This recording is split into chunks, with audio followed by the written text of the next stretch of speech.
Assassin's Creed Odyssey was one massive game, and even if you've not yet finished stabbing your way through ancient Greece as Alexios or Cassandra, there are already hints about the next game taking place in the Viking era. A handful of artwork and one Easter egg from another game strongly imply that the land of Odin, trolls and shield maidens could be the next port of call for Assassin's Creed. Hey, cite your sources, young lady.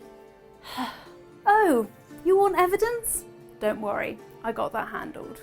This poster, found in the Division 2, has a Nordic-looking warrior holding what looks like a piece of Eden, the technology that the Isu used to control humanity. And above that chap is one word: Valhalla.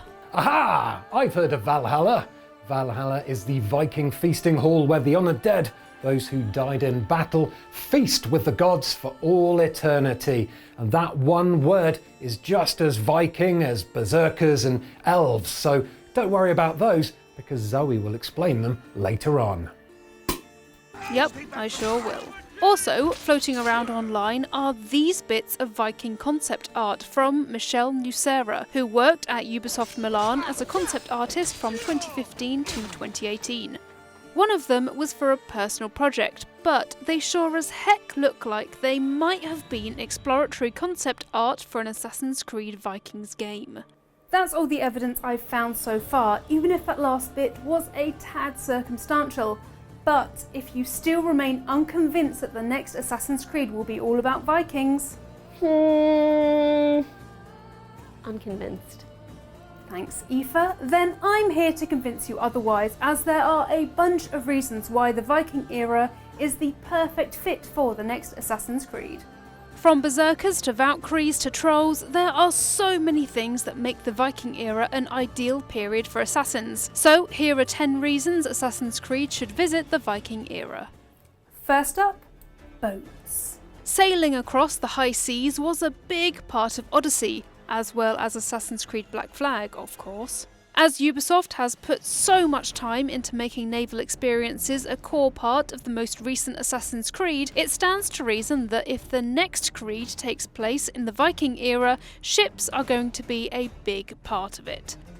Vikings themselves were proficient sailors.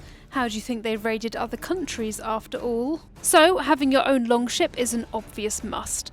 With shields along the sides and those famous dragon figureheads, I can already imagine sailing across choppy seas with my trusty raiding crew rowing to the beat of a drum.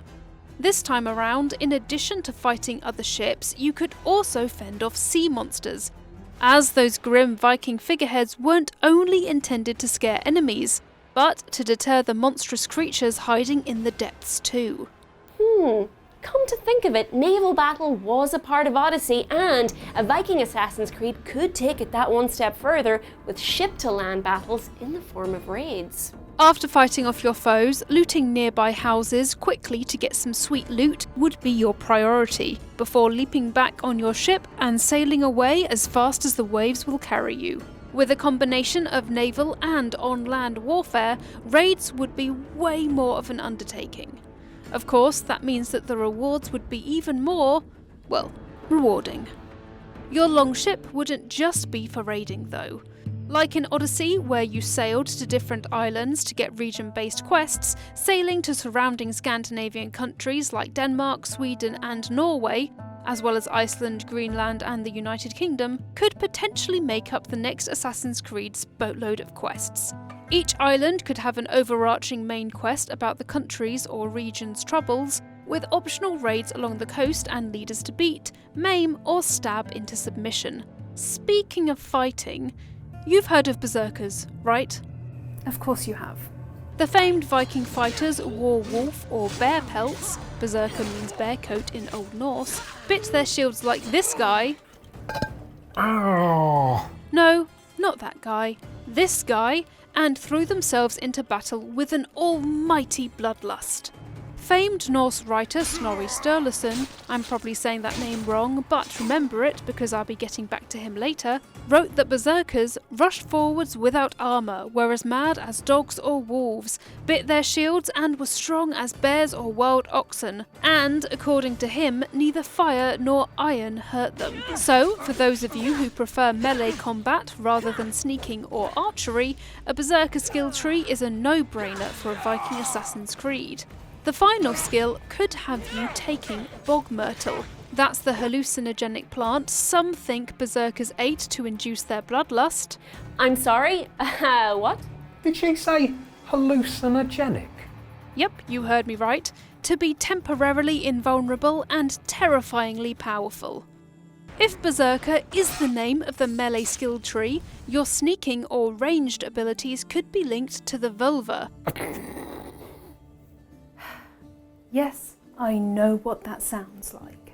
But in real life, they were magic users from Icelandic myth.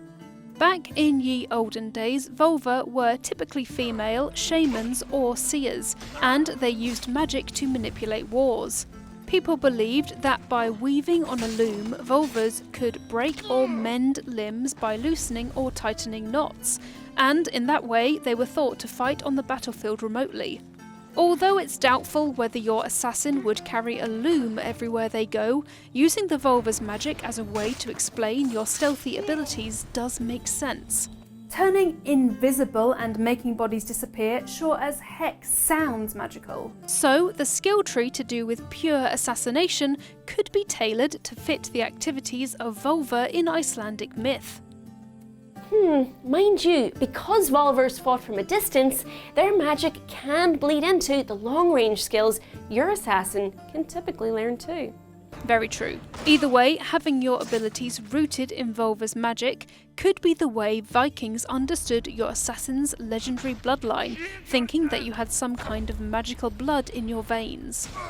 Because no matter how much I've wished it after saying something particularly awkward, there is no way people can turn invisible to avoid an enemy's gaze. Just saying. Those vulva and berserker abilities would not only come in handy when fighting humans and animals, but also for taking down Viking monsters. Nordic sagas are full of grisly creatures that would take much longer to kill, just like the Minotaur, Cyclops and Medusa from Odyssey. Draugr are the obvious candidates and could infest tombs like in Skyrim and God of War, but trolls, elves, dragons and sea monsters also appear in numerous Scandinavian and Norse tales, but not in the way you might expect. Trolls, for example, weren't always the dumb, violent beasts they usually are in other video games. Sure, they're dangerous, but Old Norse stories had trolls be just as cunning and intelligent as humans. Instead of being a mindlessly violent creature to kill, trolls could be just another race that you get missions from, the same way elves are sometimes used in fantasy games like The Witcher or Dragon Age. Then there's also genuinely violent monsters to fight. The World Serpent, a child-eating giantess called Gryla, dragons and, like God of War, Valkyries. As well as fighting your way through the Viking era, looking the part is also important.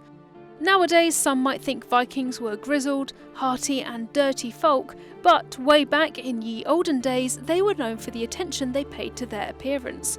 John of Wallingford wrote in the 12th century that the Danes caused trouble because they were wont, after the fashion in their country, to comb their hair once a day, to bathe every Saturday, to change their garments often, and to set about their persons with many frivolous devices, and in that way they lay siege to the virtue of the married woman. Hold up. Bathing every Saturday and brushing your hair every single day? You're supposed to do that? Yeah. I knew that. Yeah. Anyway, as you can transmog your outfits in Odyssey to change how they look without affecting their stats, grooming could be a fun little addition to a Viking Assassin's Creed. You could change your hairstyle, war paint, accessories, tattoos and beard at a local inn or something. According to an account from a guy named Ahmad ibn Fadlan way back in AD 921, Vikings also wore eye makeup, so you could have a play around with that too. Nifty. Plus, with plenty of historical figures to focus on, you'll probably be wanting to look your best too. You're not going to go wearing that, are you? Snorri Sturluson, the writer, I mentioned him earlier, remember? is one of the big names from the Viking era, as he immortalised heroes of the past in his written sagas. Or, if the game is set 100 or so years before Snorri was born in the 9th century, the famous explorer Eric the Red would be around, or even the legendary Ragnar Lodbrok. An admittedly debunked leak mentioned Ragnar being at the centre of an Assassin's Creed game, and although the information was revealed to be straight up lies, the idea of this borderline mythic figure being in the game is an attractive prospect. Ragnar is the guy which Amazon Prime's series Vikings is centred around, and no wonder. He was apparently King of Sweden, Denmark, and is considered a Viking hero thanks to his exploits, although people can't seem to agree on whether he actually existed or not. Regardless, Ragnar is such a famous character that having a story set in the 9th century that didn't include him is basically tantamount to sticking up the finger to Odin himself, which is historically not a good idea. Regardless, there are plenty of events in the Viking era for you to stab your way through. Ancient Greece was a powerhouse of democracy for sure, but Iceland had the Althing, which is the oldest surviving parliament in the world. Founded in the 9th century, When Ragnar Lodbrok was allegedly around, by the way. It was a place for Iceland's most powerful leaders to decide which laws to pass, but anyone could attend to watch the proceedings. Apparently, it was the biggest social event of the year. I don't know about you, but I can definitely picture the crescendo of some big main quest taking place at the Althing. The Great Higton Army, otherwise known as the Great Danish Army, is also an event too big to ignore. Starting in 865 AD, for 13 years a combination of Danish, Norwegian and Swedish warriors invaded the kingdoms of Anglo-Saxon England. At the army's head was allegedly the sons of Ragnar Lodbrok, who, according to one tale, started the invasion as revenge for Ragnar's death after he was killed by Northumbrians from England. The Great Higton Army invaded England, eventually gaining control of northern and eastern parts of the country. And, unsurprisingly, it was one big deal. Maybe you're tasked with sailing to England with the Great Higton Army in one chapter, or at the very least hear the conquest mentioned in your travels. Lastly, a Viking Assassin's Creed would have its fair share of DLCs, just like Odyssey.